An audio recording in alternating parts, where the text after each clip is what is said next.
Bekerja nih Bang, contoh ya, lu gaji UMR nih 4 juta. Dulu rumah 500 juta mungkin masih oke. Di pinggiran tapi masih bisa tinggal. Sekarang 500 juta dapat apa di sini?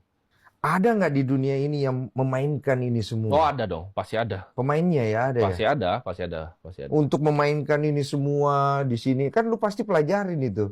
Enggak, ini kan semua gamenya gini Bang. Let's say Bang Densu, saya kasih semua uang ada yang ada di dunia. Nggak, Terus Bang Densu mau ngapain dengan uang itu? saya? Pasti bingung kan, saya uang juga buat apa di Iya. ujung-ujungnya?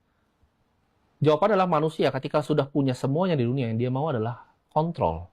Jadi kontrol itu format dari kekuasaan kan. Ini untuk kontrol. Jadi sistem Fiat ini gue sebutnya, sistem Fiat ini itu diciptakan itu di Jekyll Island. Jadi itu sebuah pulau. Ini zaman dulu ya. Presiden Amerika dulu yang pernah ngomongin ini pun nggak ada yang berani ngomongin ini. Karena ada sebuah kartel yang bikin semua ini terjadi seperti sekarang.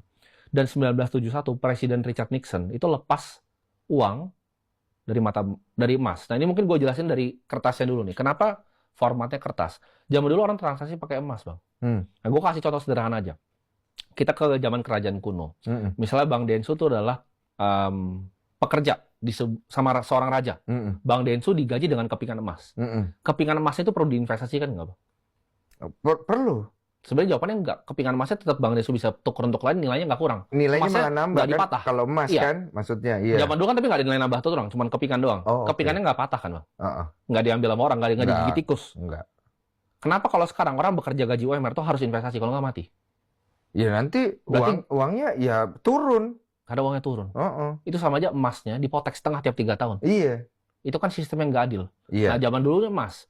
Tapi emas ini akhirnya susah untuk dipecah jadi kecil. Contohnya untuk beli air gini pakai emas terlalu mahal emasnya segini. Iya, dipecah kecilnya susah. Jadi pecah kecilnya pakai kertas. Jadi kepemilikan 1/100 dari emas tadi. Itu kertas awal itu.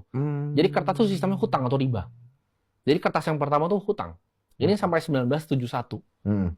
Jadi kertasnya sekarang nggak perlu emas sih bang. Boleh dicetak bebas. Nah itu udah rusak situ.